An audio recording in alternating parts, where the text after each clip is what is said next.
Há menos de 2 meses para as eleições, muita gente ainda tem dúvidas sobre o processo eleitoral, principalmente com as mudanças feitas de última hora nas coligações e nas chapas para presidente.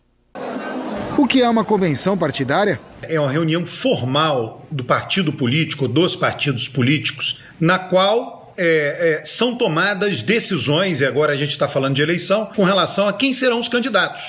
As convenções foram encerradas no último domingo, dia 5, de onde saíram 14 candidatos à presidência da República, além de candidatos aos governos estaduais, Senado, Câmara dos Deputados, Assembleias Legislativas e Distrital de Brasília.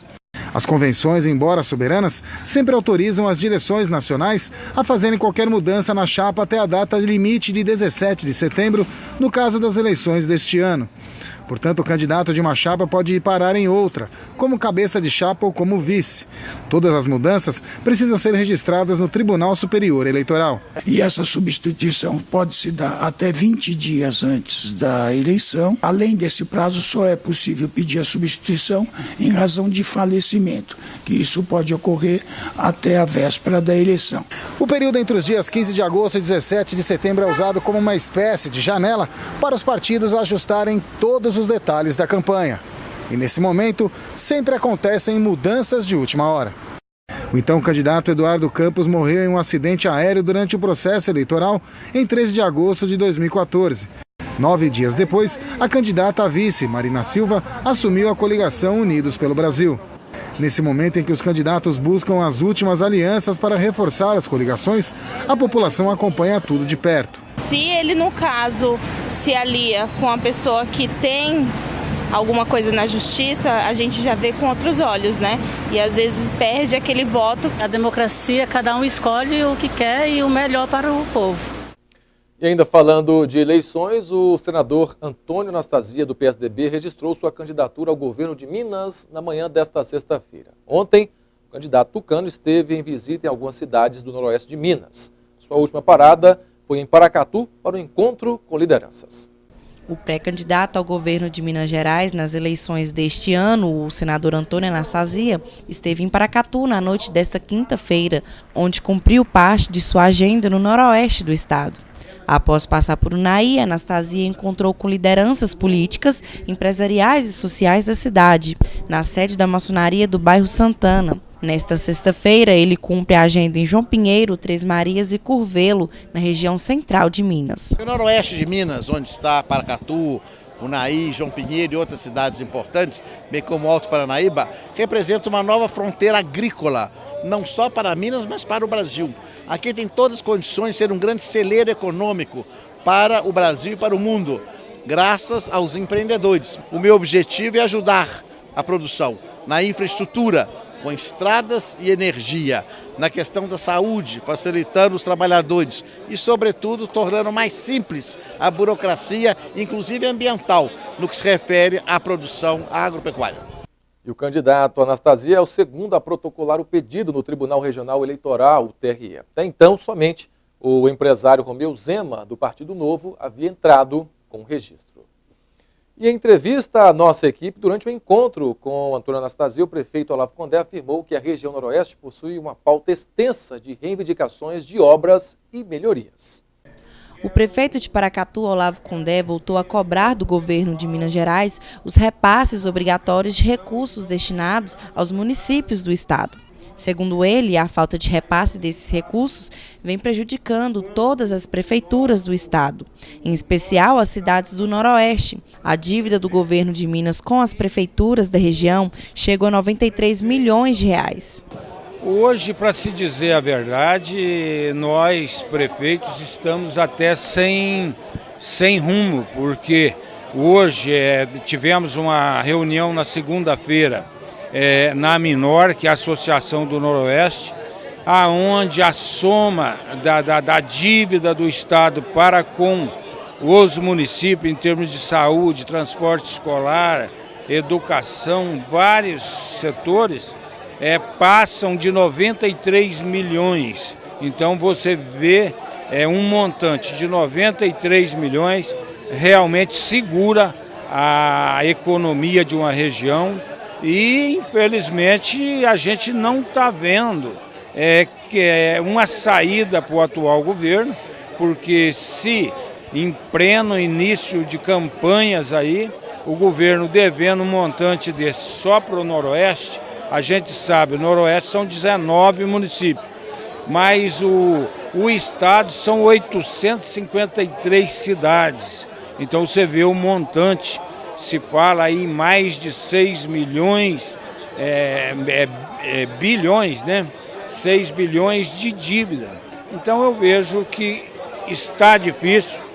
E os candidatos nas eleições deste ano prometem duelar pelos votos dos eleitores indecisos, que podem ser o fiel da balança.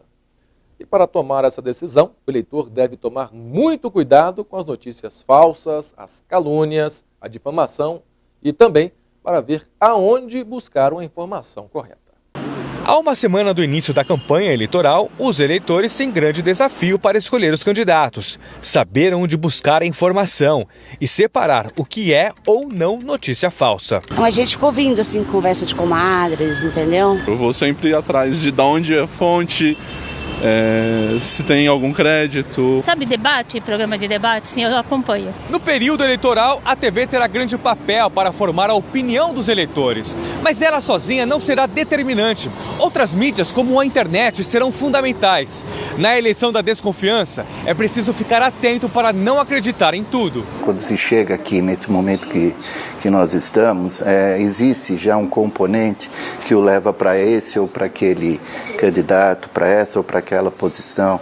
Então isso tudo ela vai ser, vamos dizer assim, não sei se depurada, mas vai ser atiçada. Nas últimas eleições, a cada 4 processos movidos por políticos, pelo menos 3 pediam a retirada de informações da internet.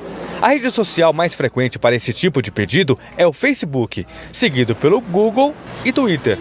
O levantamento feito pela Associação Brasileira de Jornalismo Investigativo aponta que mais da metade dos eleitores que receberam mensagens por esses meios mudaram para pior a imagem que faziam dos políticos. Aqueles 2-3% que determina o resultado final, ele pode sim ser retirado nesse momento, né?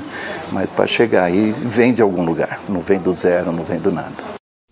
E ainda falando de internet, os chamados influenciadores digitais invadiram o mundo real. São crianças, jovens e adultos que entretêm e inspiram quem procura um brinquedo, explicações para uma equação matemática e uma nova maquiagem, como também ser uma dona de casa.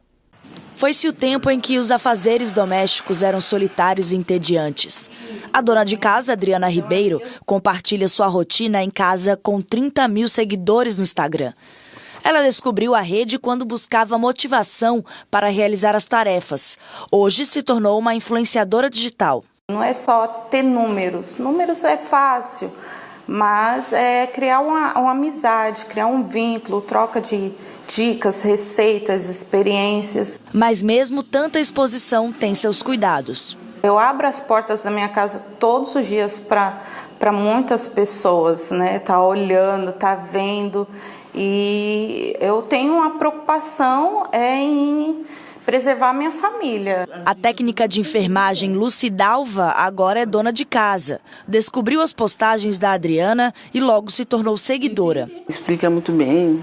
É carismática, né, para explicar. E aproveita para dividir com a gente a dica que mais gostou. Depois que faz a limpeza do chão, aí ela passa um pouquinho de álcool e um pano seco.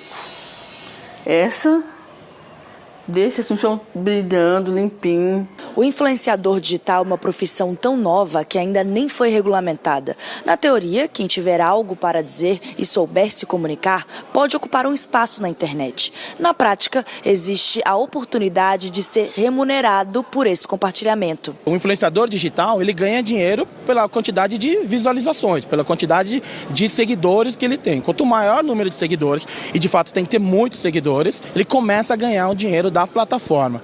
E um outro jeito de ganhar dinheiro é que essas grandes empresas, elas começam a parar de colocar dinheiro em marketing tradicional, marketing de papel, a propaganda tradicional em revistas, jornais, para colocar marketing nesse tipo de plataforma, que é a plataforma digital. Adriana ainda não ganha dinheiro, mas tem lá suas vantagens. Eu estou recebendo produtos. Dinheiro ainda não, mas os produtos que eu estou ganhando, eu estou muito satisfeita. E a seguir, alunos do Céu das Artes participam de ação sobre a importância da escovação para a saúde bucal. Atletas da PAI de Paracatu brilham na etapa regional do GENG e ainda vejo os jogos do fim de semana pelo Campeonato Brasileiro. Nós voltamos já.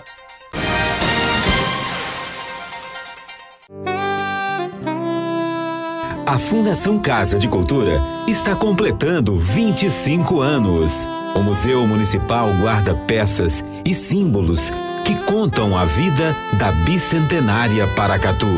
No Arquivo Público, toda a memória de Paracatu e sua gente está resguardada com registros e documentos autênticos. Prefeitura de Paracatu. Mais trabalho, novas realizações.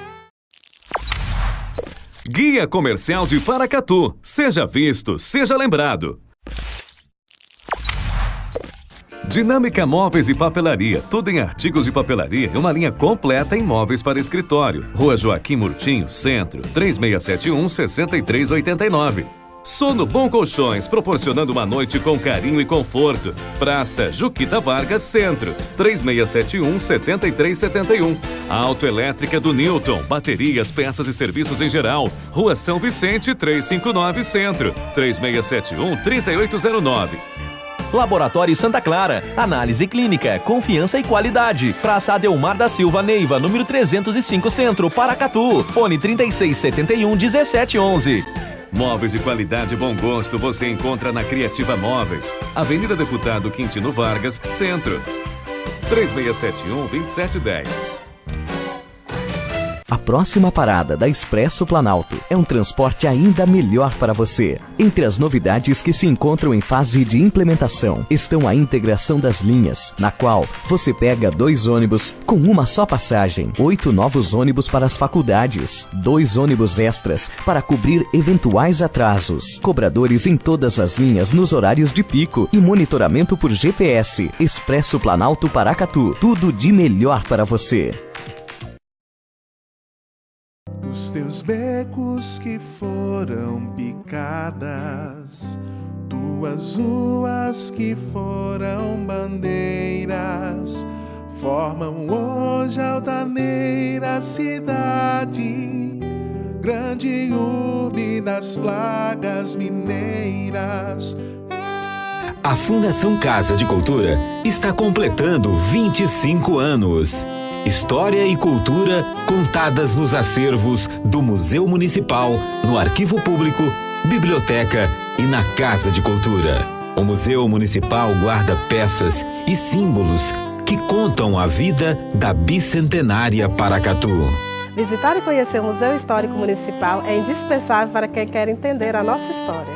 No Arquivo Público, toda a memória de Paracatu e sua gente está resguardada com registros e documentos autênticos.